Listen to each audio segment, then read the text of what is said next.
Tardes. Buenas tardes, sí. Buenas Ok, tardes. perfecto. Pregunta, ¿de qué campo son ustedes?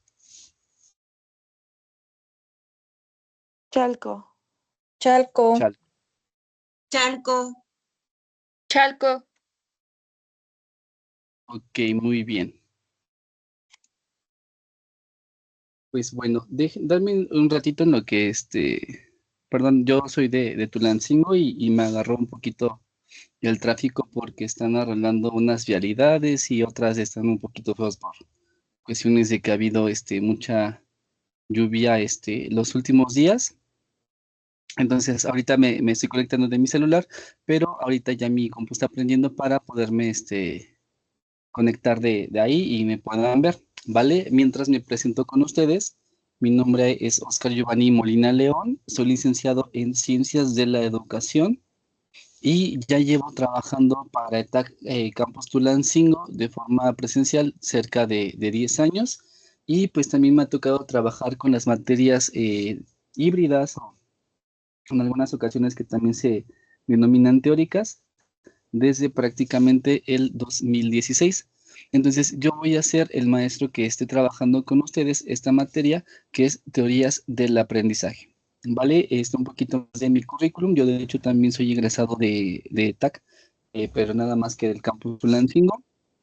Tengo experiencia laboral trabajando, ya les dije aquí 10 años, pero también he trabajado como maestro de primaria frente a grupo, director técnico a nivel primaria y director técnico a nivel preescolar. A grandes rasgos, pues son mi currículum y pues como le estaba mencionando, vamos a trabajar la materia de teorías del aprendizaje. Ahorita nada más que me prenda bien la compu, les voy a empezar a proyectar precisamente lo que tenemos que ver en plataforma, pero también me gustaría saber de qué cuatrimestres son ustedes.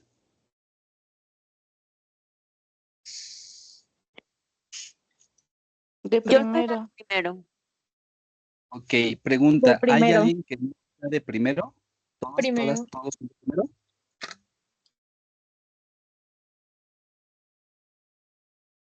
De primero. Ok, vale, De esto porque lo... cuarto. Perdón, la última persona De, que habló, ¿qué dijo? de cuarto cuatrimestre. Ok, muy bien. Pero entonces sí tenemos una primacía de primero. Ok, muy bien. ¿Esto por qué lo pregunto? Precisamente para saber cómo andar o en su defecto qué tanto explicar de ciertos temas. Porque la materia sí es un poco, no voy a decirlo complicada porque también no es la palabra que busco, pero sí puede ser, se utilizan algunos tecnicismos, ¿sí? Y tal vez los que son de primero les cuesta entender ciertas cosas, pero la idea es que lo estemos preguntando, ¿vale? Recuerden que nosotros tenemos, o bueno, para los que son de primero principalmente, no sé si ya les platicaron, tenemos dos evaluaciones, dos parciales, uno en la semana 4 y uno en la semana 7. Pero aquí lo que más nos interesa con ustedes es que suban los proyectos una semana anterior. ¿A qué me refiero? La semana 3 y la semana 6. De todos modos, las sesiones que ahorita tenemos, pues están siendo grabadas para que ustedes, en caso de que quieran volver a ver lo que se trabajó el día de hoy, lo puedan hacer. Y también se necesitan ver o alguna duda o no pueden entrar a la clase por cualquier motivo, la puedan ver posteriormente. ¿Ok? Vamos a tratar de explicarles no solamente la cuestión de la materia, sino también de los proyectos. Son dos que se van a entregar. ¿Ok? Esto no lo vamos a ver el día de hoy, lo estaríamos viendo la siguiente semana para que también ustedes lo empiecen a avanzar. Pero aún así, yo los invito a que ustedes, independientemente de que estén entrando a la sesión, pues puedan, adentrarse y revisar plataforma por su propia cuenta. ¿Sí? Ese tipo de materias y también la modalidad se presta para ese tipo de aspectos. Yo sé que lo ideal sería que ustedes aprendieran todo lo que se ve en la sesión durante ese momento, pero la realidad es que no es así. A veces el tiempo se nos va o a veces hay dudas que no surgen al momento de hacer la tarea o la actividad. Entonces yo sí les encargo mucho que revisen y que también si tienen dudas me lo hagan saber, ya sea a través de un mensaje a través de Teams o en su defecto, bueno, durante la sesión principalmente para que se pueda responder en tiempo y forma o en su defecto, pues en el transcurso de la semana. Eso sería lo más importante para que ustedes también pues tengan acceso a todas la información que se va a estar tomando, ¿ok? Entonces, ahora sí, vamos a iniciar. Antes de hablar de teorías del aprendizaje, me gustaría checar con ustedes algunos conceptos bien sencillos. Por ejemplo, ¿qué es la educación y por qué educamos? ¿Alguna duda? Digo, alguna participación?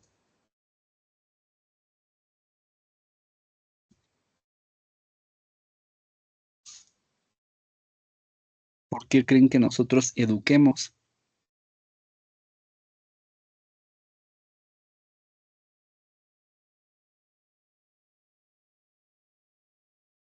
No, ninguna participación.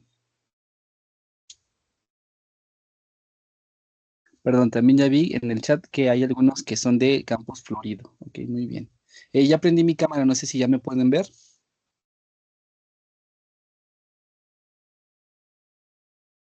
Sí, ya se Ya, observa. ya se ve. Ok, perfecto. Entonces, ¿por qué creen que se educa? ¿Cuál sería la idea de educar? Pues para entender mejor, ¿no? Como para comprender mejor el conocimiento o sobre alguna cosa o sobre alguna situación. Y también como la educación ayuda como a, a realizarnos y a ser mejores personas, mejores ciudadanos, y nos ayuda a conocer más sobre las cosas, sobre alguna materia en especial. Ok, sí, en parte tiene que ver eso y de hecho dijiste algo muy importante que es de hecho la respuesta ideal. Sí, formar ciudadanos. ¿Ok? Recuerden que nosotros vivimos en una sociedad y somos seres, ¿cómo se llama? Somos seres sociales, seres que estamos compartiendo información constantemente con más personas. A ver, permítame tantito, es que ya me di cuenta que también tengo algunos alumnos que me están mandando este mensaje. Ahorita les voy contestando, ¿vale? Pero sí, vivimos en una sociedad en la que regularmente pues nosotros nos vinculamos con más personas, ¿ok? Y también en muchas ocasiones necesitamos aparte de ese vínculo, necesitamos de las demás personas se me fue la palabra, perdón. Nos vinculamos con más personas para poder cubrir nuestras necesidades, ¿ok? Entonces, es así que el proceso educativo, pues va a ser muy importante.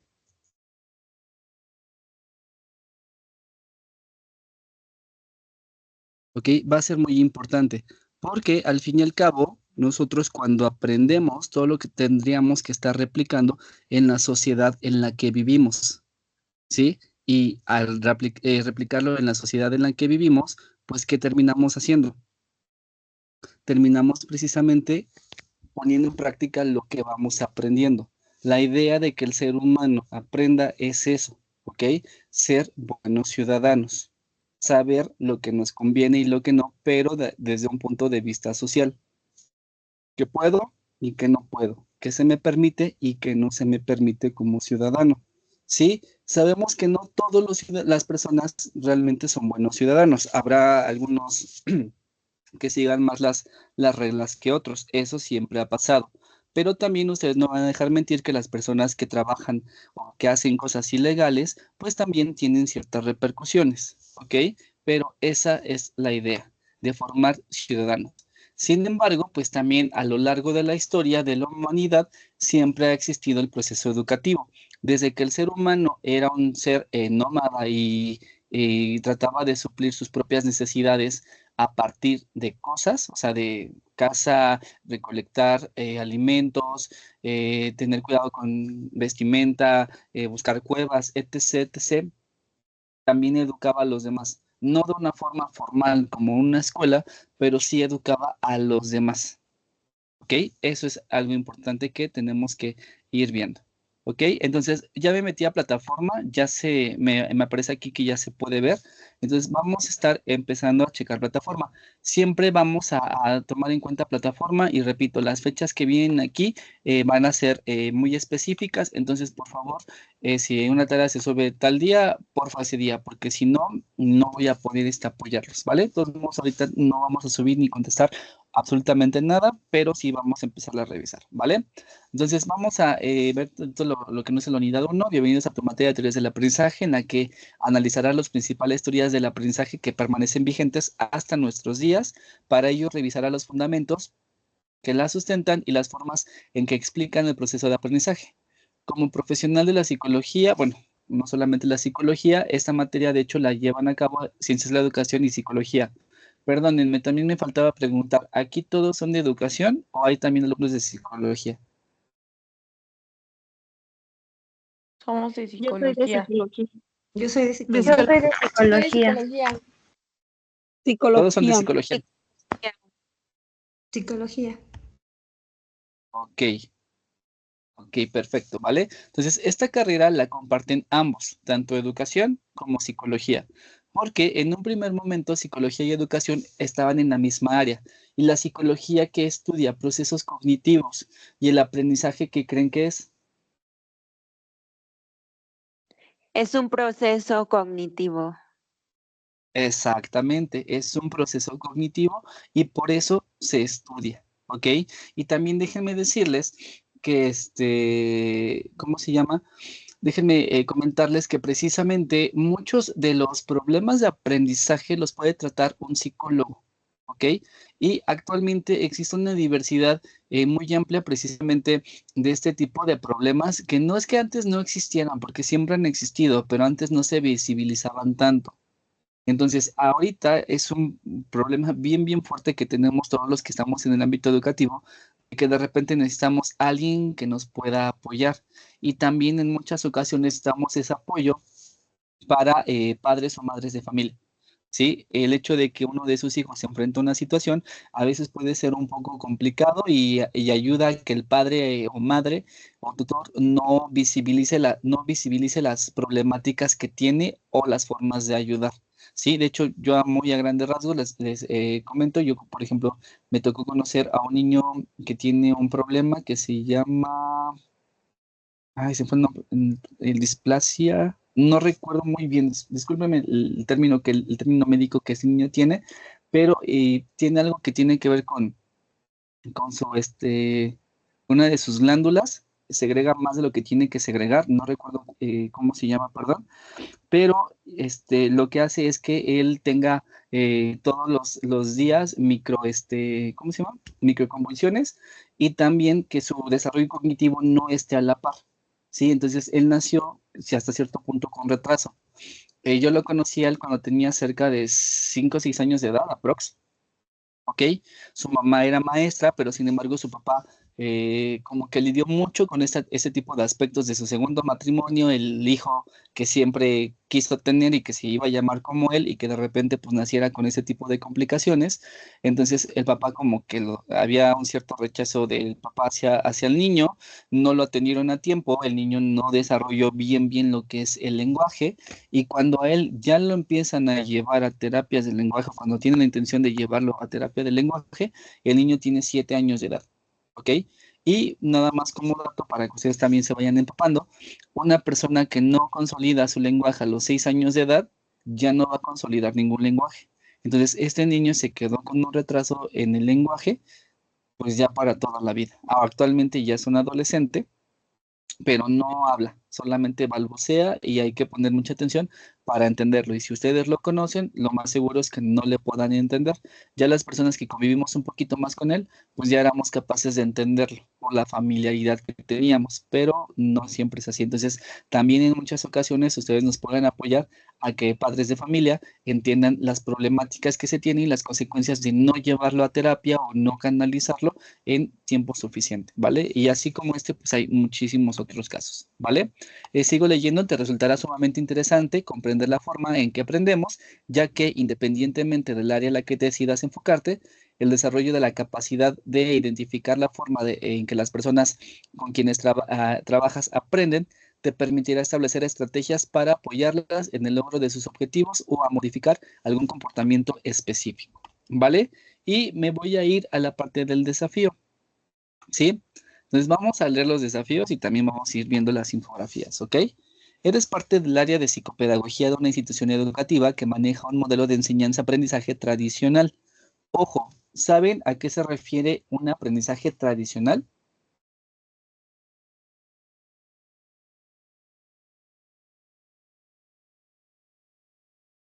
Pues como algo que ya está establecido. Tiene que ver con esa parte, pero va más allá. Adelante, Carla, tienes la mano levantada. Pues era como mencionan algunos pedagogos, ¿no? Que son como vasos que uno, como docente, vacía la información en ellos sin cuestionar si lo están comprendiendo, si es significativo, sino meramente trasladar la información sin que sea significativa. Exactamente. Solamente el alumno se convierte en un depósito de información, ¿vale? Ni siquiera de conocimiento, solamente de información. Y muchos de nosotros fuimos educados bajo este tipo de conceptos. También lo que nos dice Ana Lilia, el maestro da la clase y el alumno solo escucha. Exactamente. El papel del alumno es un papel totalmente pasivo, donde solamente recibe información y toda la clase se centra en lo que el maestro sabe. Yo como maestro sé esto y te enseño esto y te lo enseño de esta forma porque yo lo aprendí así y llevo años enseñando de esa forma y no voy a cambiar mi forma de enseñanza. Todos sentados, cuando alguien entre, todos buenos días. Todo ese tipo de acciones son acciones tradicionalistas. No estoy diciendo que necesariamente son malas, ¿vale? Pero cuando el alumno solamente repite por repetir y no se le da esa pauta del discutir el por qué sí, por qué no y nada, solamente estamos trabajando bajo un enfoque tradicionalista. Los que ya son de cuarto, tal vez ya llevaron materias donde hablan del conductismo. Entonces, cuando hablamos de una educación tradicionalista, estamos hablando de una educación conductista donde lo que nos interesa es que el alumno se comporte y haga las indicaciones sin discutir al maestro. Cuando digo de discutir, no me refiero a que se pelee con él, sino de que pregunte el por qué y el maestro tenga esa pauta para poder decir por qué es así, por qué no es así, etc, etc. Se inicie intercambio de información, ¿vale? Entonces, estamos hablando de una escuela tradicionalista, ¿ok? Con reglas rígidas y muy específicas a las que los alumnos deben apegarse. En esa institución, los profesores son los encargados de impartir la clase mientras los alumnos escuchan y toman nota o realizan las actividades planteadas. La profesora de primero de primaria te comparte el caso de una alumna que recientemente se incorporó a la institución y que proviene de una escuela con un modelo educativo constructivista, ¿sí? Ojo, en México trabajamos, o la idea de la nueva escuela mexicana, también es importante que conozcan este tipo de conceptos. Actualmente, no sé si ustedes escucharon que todavía en el gobierno del presidente Andrés Manuel López Obrador hubo un cambio del modelo educativo para educación básica. Y lo están llamando que actualmente los modelos, el nuevo modelo educativo que salió en el año 2022 y así se llama, está trabajando bajo la cobertura de la nueva escuela mexicana, lo que también se conoce como la NEM. ¿Lo han escuchado? Sí. ¿Sí? Ojo, sugerencia, váyanse empapando un poquito también de este tipo de aspectos. ¿Por qué? Ustedes no saben si en un futuro van a trabajar en alguna escuela o van a trabajar con alumnos con algún trastorno o alguna situación de aprendizaje. Entonces, sí es importante que conozcan muy a grandes rasgos, porque también no es que se les enseñe a ser maestros, no, no, no es así, pero sí que al menos conozcan un poquito cómo es que se trabaja en una escuela, si es que en un futuro llegan a trabajar en ese tipo de áreas, ¿vale? Entonces, sí les recomiendo que se incorporen o lean algunos aspectos para que se empapen, ¿vale? Entonces, se llama modelo, bueno, en México es un modelo socioconstructivista, pero es un modelo, o aquí nos habla de un modelo constructivista, un modelo educativo constructivista, porque la idea es que el alumno construya su propio conocimiento, ¿ok? En un modelo tradicional, como nos menciona el desafío, ¿quién hace todo? El maestro. Y el alumno solamente repite y repite y repite y puras planas y planas y planas y planas.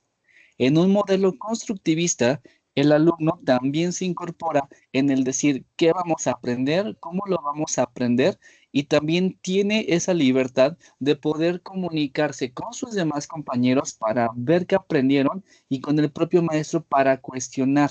Repito, cuando hablo de este cuestionamiento, es un cuestionamiento en el que, maestro, no le entendí, vuélvame a explicar de otra forma, o maestro, ¿qué cree? Es que yo sé esto comparado con lo que usted me dice, ¿vale? Entonces, ahí está pauta, ¿vale? ¿Hasta aquí todo bien?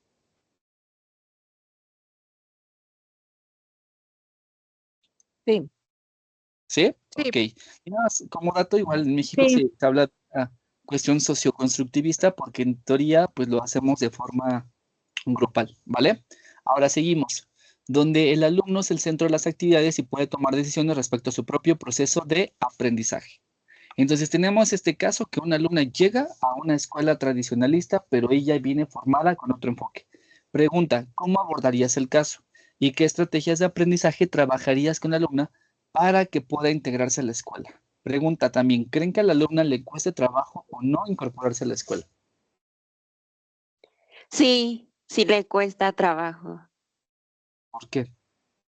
porque ella estaba acostumbrada pues a un método muy diferente y ahora tiene que cambiar a otro método diferente de aprender sobre todo. Ok, y sí, y aparte del método, pues también de las normas, ¿no? Hay escuelas, y no estoy diciéndolo en mal plan, que de repente el alumno no puede hacer nada si el maestro no le ha dicho. Ya hay también maestros o también escuelas donde el alumno se siente un poco más libre y dice, bueno, quiero hacer esto de esta forma y el maestro se lo permite. No, no hay ningún problema. Entonces, pasar de uno a otro siempre va a causar conflicto, sobre todo si somos niños. ¿Vale? Entonces tendríamos ahí que tener. Nos dicen, a Lilia tendría una educación sin retos. Probablemente al principio sí sean muchos retos para ella, de decir, bueno, yo antes tenía como chance de decidir qué aprender y ahora ya no. También exactamente podría aburrirse, ¿no? Pues ya me dijeron que yo puedo investigar y ahorita me están diciendo que haga puras planas, pues qué flojera. Eso es lo que puede pasar, ¿vale?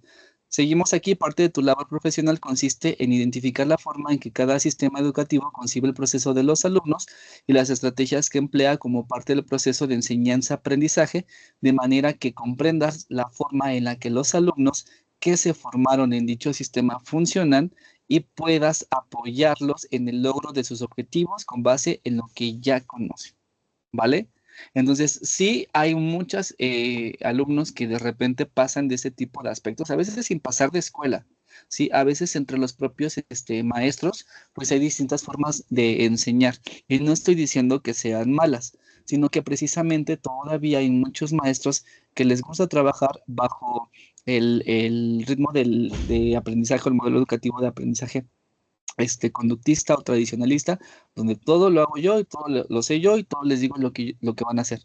Y les cuesta mucho trabajo hacer que el alumno piense por sí solo. Y cuando llega un maestro que le dice, piensa, ¿qué vamos a hacer? No participa, porque no se siente con esa libertad de hacerlo. Entonces, todavía pasa mucho, ¿no? Incluso, pues, maestros que tengan, pues, no sé, veintitantos años de servicio, pues, les cuesta trabajo, ¿vale? Seguimos aquí. Vamos a ver ya algunos conceptos propiamente. ¿Qué es el aprendizaje? Es un proceso en el que la enseñanza o la experiencia que adquirimos, nuevos conocimientos, habilidades o actitudes que se integran a los que ya poseemos. Y de hecho, esta definición tiene que ver mucho con la parte del constructivismo. Pero también podemos decir que el aprendizaje es cualquier actividad que el alumno puede tomar en la memoria. No es malo memorizar, lo malo es cuando solo memorizamos. Eso sí es un problema, ¿vale? Y que también parte del aprendizaje que tiene el alumno, pues sí se va a reflejar en su conducta, pero no porque le digamos siéntate y se va a sentar, sino porque también cuando aprendemos algo y realmente lo aplicamos, nuestra conducta debe de cambiar, ¿vale? Un ejemplo bien sencillo. En educación básica se trabaja mucho lo del plato del buen comer y la jarra del buen beber. ¿Qué hábitos alimenticios debemos de tener de una forma saludable? Si un alumno realmente aprendió, cada vez que vaya a comer, ¿qué creen que va a comer? ¿Comida chatarra o comida saludable? Comida saludable. Comida saludable. Saludable. Exactamente. Entonces, ¿qué pasó con su conducta? ¿Cambió o no cambió?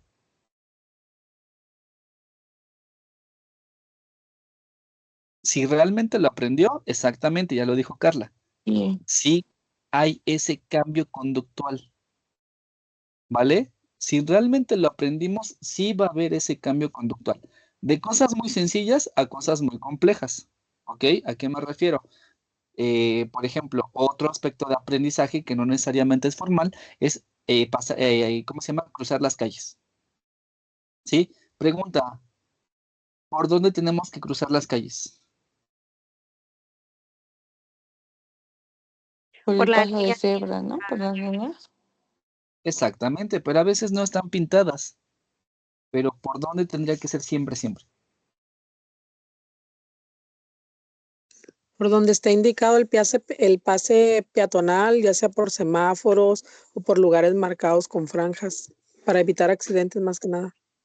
Ok, muy bien. Sí, estoy de acuerdo en lo que nos estás mencionando, pero también si no hubiese ningún lugar marcado, preferentemente por las esquinas. Porque así los coches nos pueden ver y también nosotros tenemos un campo visual un poco más amplio para vernos si pasan o no pasan, ¿vale? Y hay lugares donde sí están marcados y hay lugares donde no están marcados, ¿ok? Entonces, lo ideal es hacerlo así.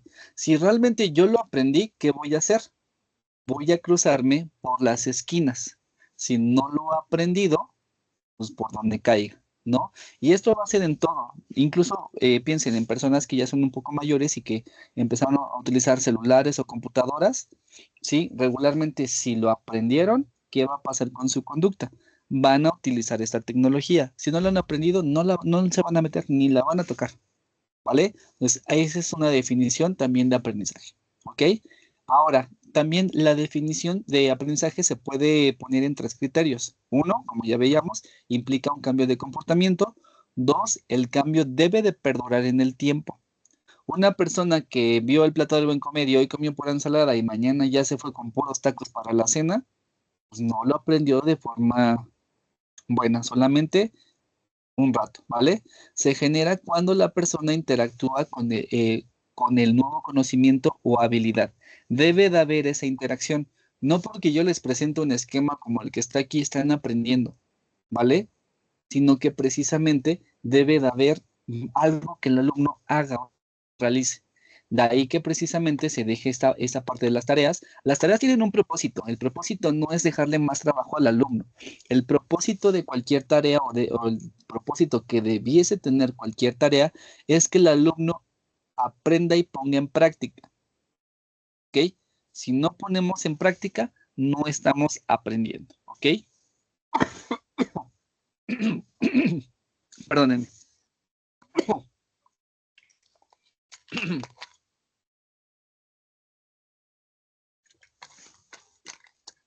Ok, ¿vale? Y ahora, una de las formas en las que nosotros podemos decir que el ser humano ha desarrollado este tipo de procesos de aprendizaje es a través de una lucha, por así decirlo, que hubo precisamente entre dos postulados. ¿Ok? Por un lado, algo que nosotros llamamos el razonamiento y por el otro lado, el empirismo. ¿Ok? Son dos formas en las que el ser humano se apropia de conocimiento, pero estas dos formas son diferentes. No son exactamente lo mismo. ¿Ok? Vamos a empezar por lo más sencillo. ¿Ok? Para mí, desde mi punto de vista, lo más sencillo es el empirismo.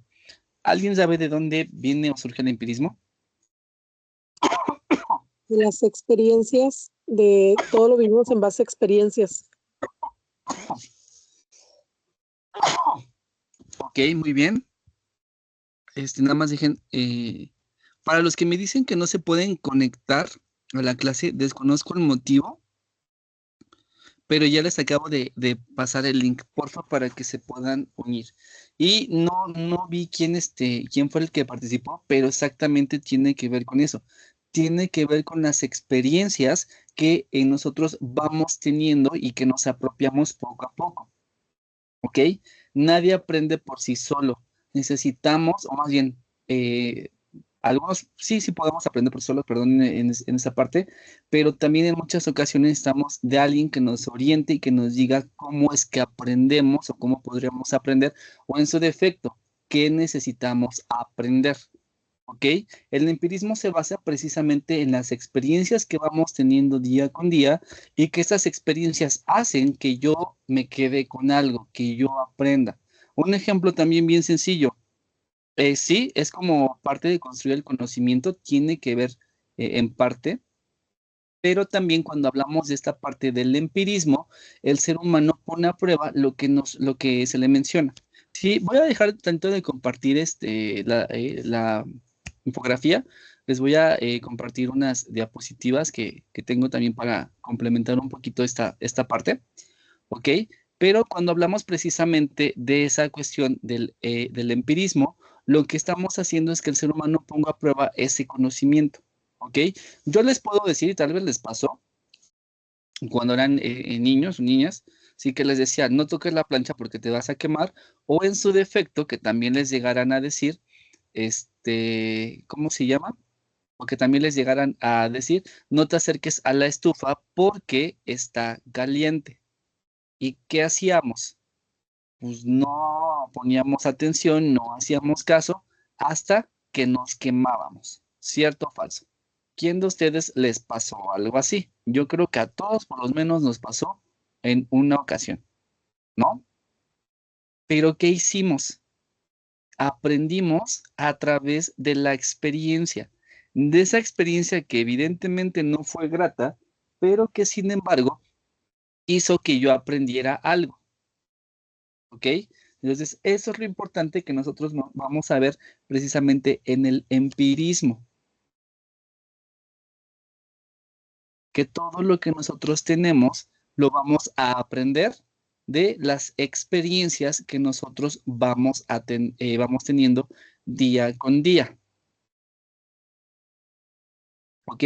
Tenemos aquí una definición. El empirismo es una corriente filosófica opuesta al racionalismo que surge en Inglaterra en el siglo XVII y se extiende durante el siglo XVIII. El empirismo la considera como una forma abstracta que nos sirve en la medida en la que se llena de oportunos contenidos sensibles, o sea, cuando se aplican los datos reales de la experiencia. Es un conjunto de percepciones y los sentidos son las facultades para aprender.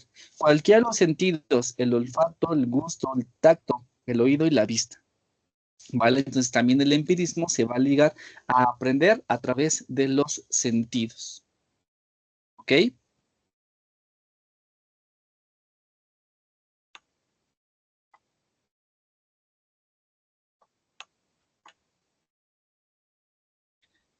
Ok, seguimos. Ay, dejo de proyectar. Bueno, sigo leyendo y ahorita se los proyecto.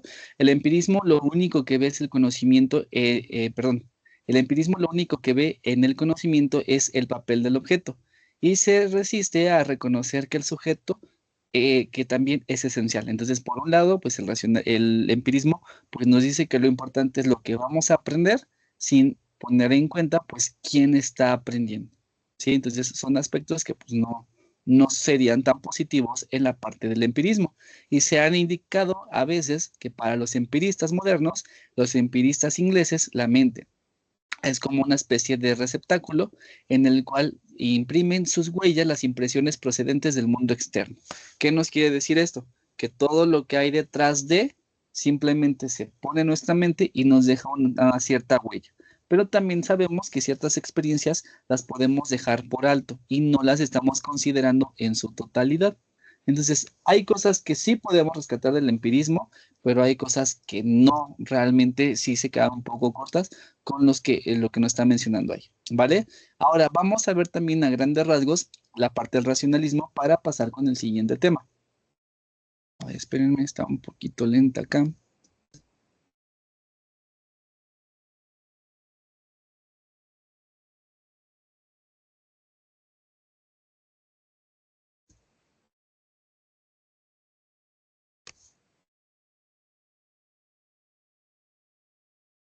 Ok, el racionalismo es, repito, la contraparte del empirismo y prácticamente surge también en el siglo XVII y XVIII. ¿Ok? Es un movimiento que caracterizado por la primacía que le dieron a la razón en la fundamentación del conocimiento. Sin embargo, algunos pensadores griegos dieron su percepción también al aprendizaje. Es una oposición filosófica que prima el uso de la razón frente a otras instancias como la fe, la autoridad, la vida, lo irracional y la experiencia empírica. ¿Ok? Es decir, en lo que tengo que creer y en lo que tengo que estar consciente es cuáles cosas sí pueden pasar independientemente de la fe, la experiencia que tengan otras personas. Solamente lo que yo creo de forma racional que va a pasar, nada más. ¿Ok? El racionalismo busca precisamente llegar a conclusiones legítimas, se interesa mucho precisamente por la ciencia, una gran confianza en las fuerzas de la inteligencia humana, pero este tipo de inteligencia humana principalmente comprobable. De ahí que precisamente sea para los racionalistas muy importante el uso de las matemáticas. ¿Por qué de las matemáticas? Las matemáticas es una ciencia exacta, que si lo hacemos bien, ¿se va a equivocar las matemáticas? No, nos podemos equivocar nosotros, pero las matemáticas no, ¿vale? Una decidida voluntad de difundir el saber para mejorar la condición del hombre, y pues también tenemos aquí que se debe partir de las puras verdades racionales para especificar después con la experiencia su explicación concreta, o hay que partir de la experiencia, ¿vale?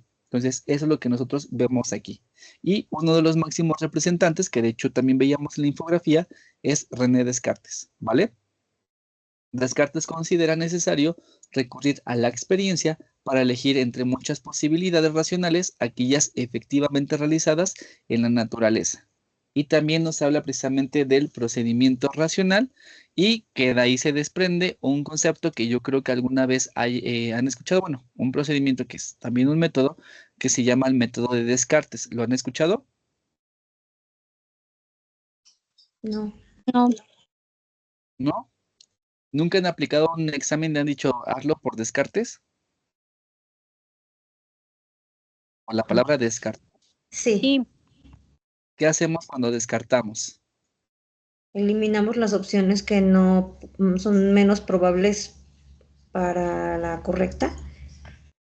Exactamente.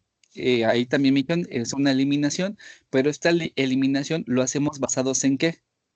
No en una corazonada, sino usamos qué cosa? Nuestro raciocinio, ¿sí o lógica. no?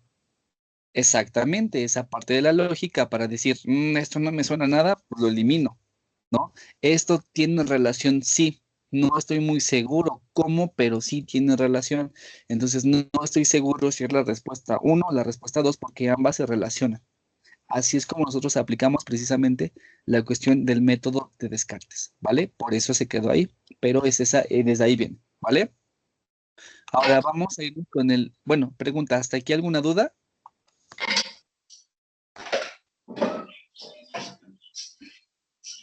¿No? No. Ok, muy bien. Vamos a retomarnos el siguiente desafío de la unidad de aprendizaje 2. Retoma el planteamiento del desafío de la semana anterior, es decir, lo que veíamos hace rato, de la alumna que entra a una nueva escuela, ¿vale? Donde platicábamos respecto al caso de una alumna que cambió drásticamente de sistema educativo. Ahora reflexiona respecto a las implicaciones que un cambio de modelo tiene para ella con respecto a la interacción con los contenidos de aprendizaje.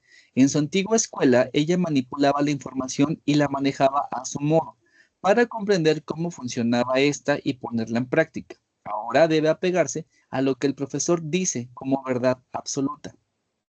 Considerando la diferencia entre modelo de enseñanza, ¿cuál de los dos sistemas consideras más eficiente para lograr que no solo aprenda, sino comprenda la información que se le presenta? ¿Cuál sería la recomendación para la profesora de la alumna y para padres de ella? Entonces, pregunta, ¿cuál creen que sea el método más efectivo para que el alumno aprenda? ¿De forma tradicional o de forma constructivista? Constructivista, pero también se podría hacer una combinación y puede tener un buen resultado. Ok, ¿cómo sería esa combinación?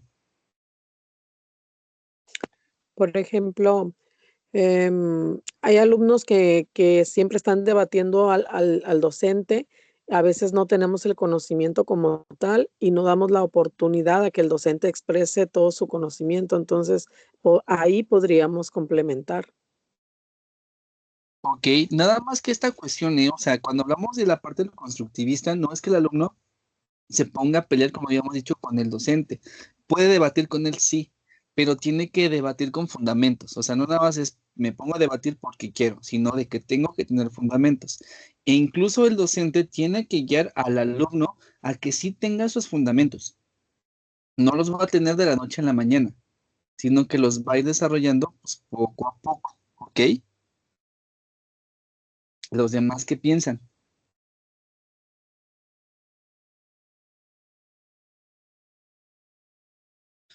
Ok, vamos a ver algunos comentarios, déjenme los abro acá. Nos menciona Ana Lilia, depende de su modo de aprendizaje, ambos pueden servir. Luisa nos pone, eso dependería de cada alumno, ya que ninguno aprende de la misma manera. Y Ana Lilia otra vez es como autodidacta hasta cierto punto. Sí, repito, ahorita lo que se busca en la educación en México es que se trabaje este aspecto de socioconstructivista, donde el alumno pueda aprender por sí solo, pero también de acuerdo a su edad. No todos van a aprender por sí solos y sí necesitamos pues un guía, por lo menos cuando estamos hablando de educación básica. Ya conforme vamos aprendiendo y somos más grandes y desarrollamos estrategias de aprendizaje, pues ya tendríamos que hacerlo de forma más autónoma. Dice Antonio, depende de cada alumno. También, ¿vale? Pero les voy a platicar algo, ¿vale? A veces es como muy común, sobre todo cuando los niños entran a preescolar, ya tengo varios años aquí, por eso se los menciono, trabajando en ese nivel preescolar, de que precisamente algo que a los papás les preocupa mucho es que los alumnos aprendan a leer, ¿vale? Pregunta, ¿los alumnos de preescolar pueden aprender a leer? Sí. Sí. Sí. Ok, ahora les voy a cambiar la pregunta. ¿El programa educativo dice que los alumnos de preescolar tienen que aprender a leer? No. No. No. Ok, incluso también hay quien comenta esa impresión, sí, pero no deben aún. ¿Y por qué no deberían aún? También ya me contestan aquí por su maduración. Ustedes van a conocer mucho a un autor, sobre todo cuando tengan materias que se vinculan con educación, que es Jean Piaget, ¿sí? Pero, por ejemplo, Piaget nos menciona lo siguiente, que precisamente existe algo que se llama desarrollo cognitivo o estadios del desarrollo cognitivo, y también nos menciona como la edad ideal en la que un alumno tiene que aprender a leer. Y muchos de los modelos educativos de todo el mundo se basan precisamente en Piaget. Incluso en México, el modelo educativo desde el 2011 o atrás, no recuerdo muy bien, menciona que el alumno de primaria puede consolidar su proceso de lectoescritura hasta el tercer grado. Es decir, cuando el niño tiene aproximadamente entre 8 y 9 años de edad. Y en algunas ocasiones estamos preocupados porque el niño de 4 o 5 años no ha aprendido a leer. ¿Ok? Les voy a decir algo que pasa, porque hay muchos autores que lo han manifestado. Sí, regularmente un niño de preescolar sí puede aprender a leer, pero lo aprende de forma mecanizada, es decir, de forma tradicionalista. Y va a poder leer y nos va a decir qué dice cada texto, ¿ok? Pero ¿qué creen? Conforme vaya creciendo, va a tener otro tipo de deficiencias. ¿Como cuáles? ¿Han escuchado hablar de la comprensión lectora?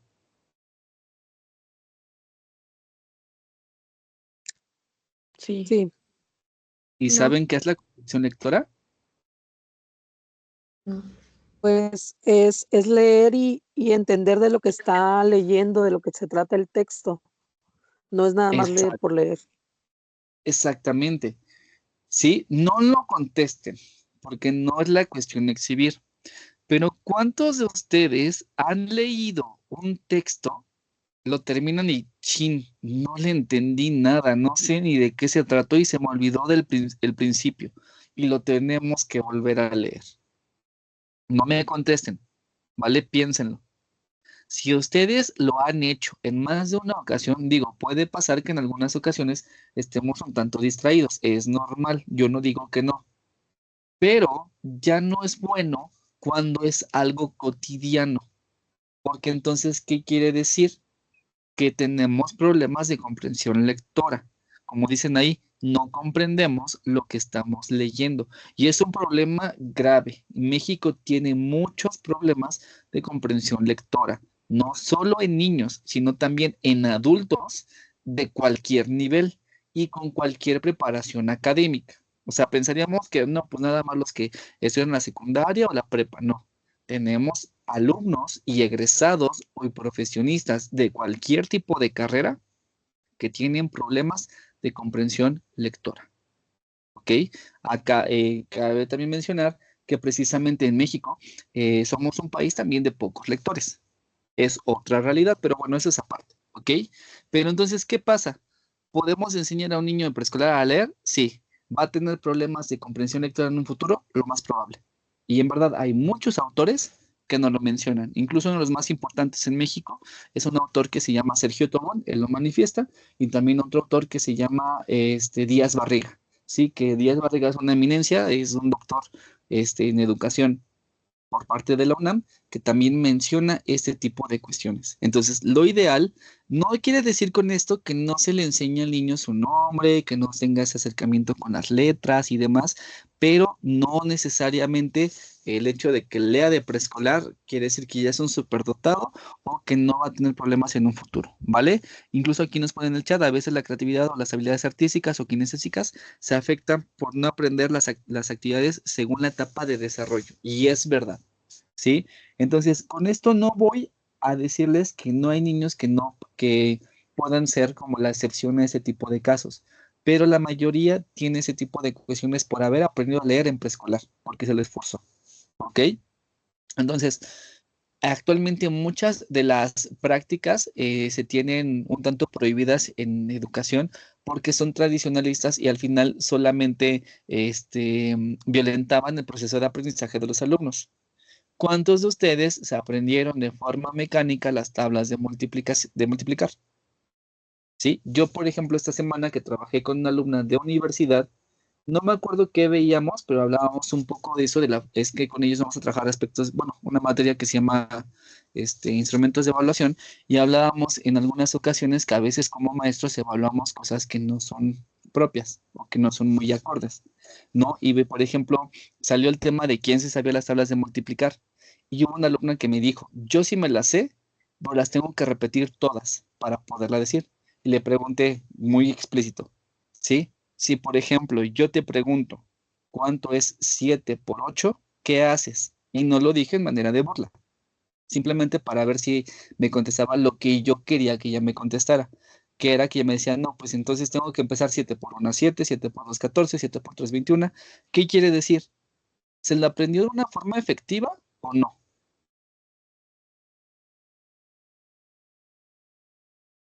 Exactamente, no se la aprendió de una forma efectiva, ya me están poniendo en el chat. Entonces, imagínense el día que le pregunten 9 por 9, ¿qué va a hacer?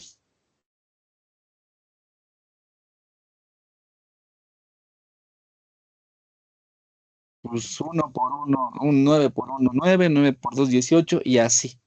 Y queramos o no, en muchas ocasiones el mundo no nos espera para poder dar una respuesta así. Imagínense, va al súper, va al mercado y necesita hacer sus cuentas, pues a veces se la pueden hasta ¿cómo se llama? Andar cobrando de más y todo por no apurarse por ciertas cuentas que no aprendió de una forma realmente eficiente, ¿sí? Dice, si se las hubiera aprendido, no importaría el algoritmo en el que se les pregunte, pero ella se las aprendió de forma mecánica, o sea, sí las puede decir, pero necesita decir una por una. Sí, a veces ella me dijo, no lo digo así de forma verbal, sino que estoy en mi mente pensando. Pero también repito, no podemos esperarla a que termine de pensar en todas las tablas de multiplicar para llegar al resultado que necesitamos. Si es una tabla pequeña, no hay problema, pero si es de las últimas, pues ya hay un problema, ¿sí? Entonces, quiere decir que se las aprendió de forma solamente memorística, de forma tradicionalista, y no las aplicó. Ahora, ¿a qué voy? Cuando queremos aprender las tablas de multiplicar de una forma constructivista, no quiere decir que no vamos a ocupar la memoria. no estoy diciendo que no, pero aquí lo más importante, como su compañera Carla nos pone aquí, va a ser de una forma diferente sin que importe el algoritmo. Tal vez hubiese sido bueno que les hubieran puesto a ella o a sus compañeros también de ella, si es que todos tuviesen este tipo de situaciones, algunos ejercicios donde los aplicaran en su vida cotidiana, ¿vale? Donde ella se diera cuenta que no necesita aprenderse todas de corrido, sino que en algunas ocasiones tiene que entender el por qué se multiplica en vez de sumar y cómo se las podría aprender de una forma un tanto salteada, sí usando un poco la memoria, pero también utilizando un poco el razonamiento. ¿Por qué? Porque en algunas ocasiones nos piden que nos las aprendamos de cajón de corrido y yo puedo decir cuánto es 7 por 8, pero si me preguntan 8 por 7, necesito dar la tabla del 8 y no la del 7. ¿Vale? No sé si me entienden esta parte. Sí, Sí, sí, Al fin y al cabo, las tablas no es que nos aprendamos 100 tablas, nos aprendemos menos, porque algunas son repetitivas, solamente que cambia el orden de los números, ¿vale? Pero eso ya se ve en la parte del constructivismo, ¿ok? Ahora vamos a ver de rápido nuestra infografía también para que no les quite tanto el tiempo, ¿sí? Y vamos a ver lo siguiente. De hecho, tiene que ver mucho con lo que ya habíamos platicado, entonces no vamos a ahondar como tanto porque sigue hablando un poco acerca del empirismo y el racionalismo, ¿vale? Entonces aquí nos habla de que uno de los expositores más importantes de la antigüedad con respecto al empirismo es precisamente Aristóteles. Propuso al principio de la asociación del aprendizaje con base en la memoria. El mundo externo es la fuente del conocimiento del ser humano, la información se adquiere a través de los sentidos y se valida en la mente. ¿Vale? Tenemos otros autores como John Locke, que postula que toda idea proviene de la experiencia interna o externa. Plantea la mente como una tabula rasa. ¿Sí? Esto es muy importante porque lo manejaba así. ¿Qué es una tabula rasa? Una tabla en blanco. ¿Sí? Una tabla que yo corté y que cualquier persona puede escribir o plasmar lo que quiera en ella. ¿Ok? Entonces dice que la mente es así, que yo puedo insertar la idea que sea y quien yo quiera precisamente en las personas. ¿Ok? Pero se trabaja mucho con esta parte de persuadir. ¿Sí? Seguimos abajo, también tenemos otro autor que es David Hume. Considera que las personas no pueden tener una completa certeza de la realidad que les rodea, así como tampoco de sus propias ideas. Las ideas provienen de la experiencia y se asocian entre sí. Las ideas de cada individuo constituyen su propia realidad. ¿Ok? Y por último, del otro lado, tenemos en el racionalismo, tenemos a Platón como uno de sus máximos expositores de la antigüedad, que nos dice así. Establece un dualismo entre mente y cuerpo, considera que las cosas llegan a las personas gracias a los sentidos, pero las ideas se logran cuando la persona reflexiona respecto a lo que conoce. Es decir, tengo la experiencia, sí, de ahí voy a partir, pero también lo voy a racionalizar, voy a pensar el por qué pasó. ¿Vale? La mente cuenta con una estructura innata que le permite a las personas dar significado a la información que llega a través de los sentidos mediante el razonamiento, que es lo que ahorita acababa de mencionar. Espérenme. Ok.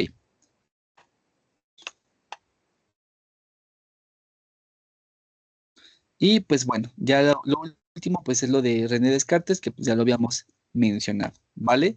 Vamos a dejar la sesión hasta aquí, pero también quiero preguntarles si es que hubiese alguna duda o algo que no les quedó claro. Perdón, y también nos mencionaba aquí Eduviges, el aprendizaje efectivo, es una forma que conlleva diferentes componentes como la observación, la aplicación, entre otros, exactamente. Y cuando nosotros no vemos esta parte de la aplicación, pues solamente es memorístico, solamente es tradicionalista y al final se va a olvidar. ¿Ok? Entonces, no sé si hay algún comentario de parte de ustedes. Dice Antonio que no, ninguno de los demás. Ok, dice Evelyn que todo bien.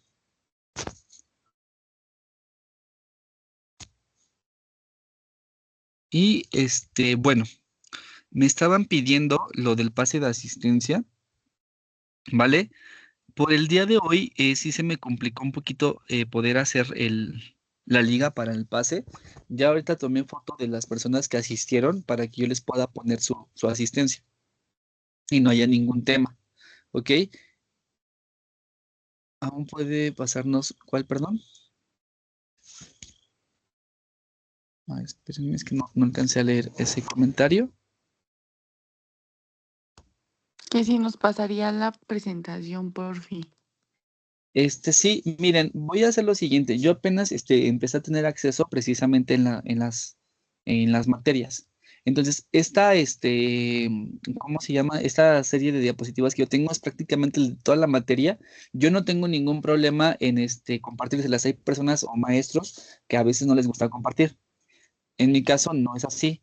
Se las voy a publicar en el apartado de noticias de plataforma, ¿vale? Para que ahí lo puedan descargar. No lo voy a meter en contenido porque no me dejan precisamente modificar lo que hay en contenido. No me dejan. Pero sí puedo publicar cualquier cosa precisamente en el apartado de noticias. ¿Queda claro?